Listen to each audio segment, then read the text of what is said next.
सबसे पहले ये वीडियो देखे दोस्तों। पापा जी, मम्मी जी,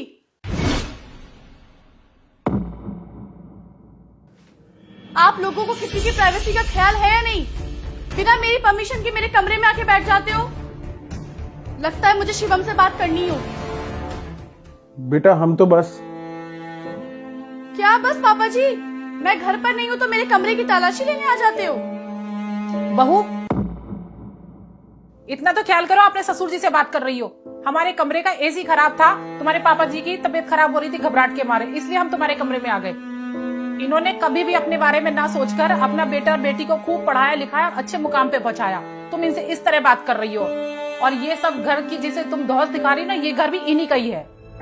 मम्मी जी, मैंने ऐसा कुछ भी नहीं कहा। अगर आप लोगों को एसी में बैठने का इतना ही शौक है तो नया एसी लगवा लीजिए। ये एसी शिवम ने लगवाया है और इस पर सिर्फ मेरा हक है।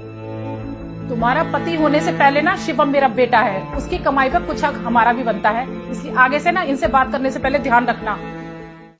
हमें किसी से भी ऊंची आवाज में बात नहीं करनी चाहिए, हमें सबसे प्यार से बात करनी चाहिए। पापा, एक बात पूछूं?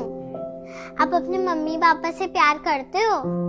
बेटा जी, मैं दुनिया में सबसे ज्यादा प्यार अपने मम्मी पापा से ही करता हूँ। वो मेरे लिए भगवान है। उन्होंने तुम्हारी बुआ और मुझे हर सुख दिया है। उन्होंने हमें खूब लिखाया, पढ़ाया, ढेर सारा प्यार दिया, जैसे मैं आपसे करता हूँ।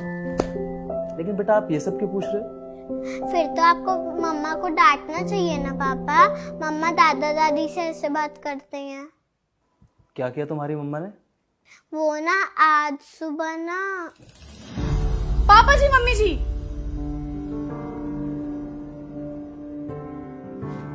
आप लोगों को किसी की प्राइवेसी का ख्याल है या नहीं?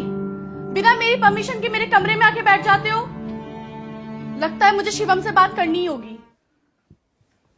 बेटा, आप अंदर जाके पढ़ो, मैं आता हूं थोड़ी देर में। प्रियंका,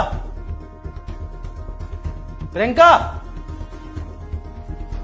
ये तुमने क्या किया आज? आज मम्मी पापा की इंसल्ट करके उन्हें उनके रूम से बाहर निकाल दिया। हाँ तो आज उन्होंने सारी हदें पार कर दी। मेरे कमरे में आकर वो बैठे क्यों? ओह, तो अब मेरे खिलाफ उन्होंने कान भरने भी शुरू कर दिए। वाह। प्रियंका, जुबान संभाल के बात करो, तुम्हें शर्म आनी चाहिए। वो मेरे जन्मदाता है और ये घर उनका है। हम उनके साथ रहते हैं, वो हमारे साथ नहीं है। और अगर तुम्हें इस बात से कोई परेशानी, कोई दिक्कत है, तुम ये घर छोड़कर जा सकते हो। मैं अपने माँ बाप को छोड़कर कहीं नहीं जाऊंगा, हमेशा उनके साथ रहूंगा। और प्रियंका, एक बात हमेशा याद रखना, इंसान जो कर्म करता है ना, वो सूद समेत उसे वापस मिलता है। तुम्हें क्या लगता है हमारे बच्चे ये सब नोटिस नहीं करते होंगे? सोचो अगर तुम्हारे साथ ये सब हो तो। शिवम, प्लीज मुझे माफ कर दो।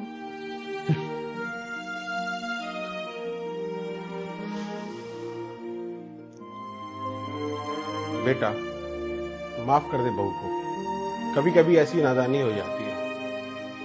चलो छोड़ो ये सब।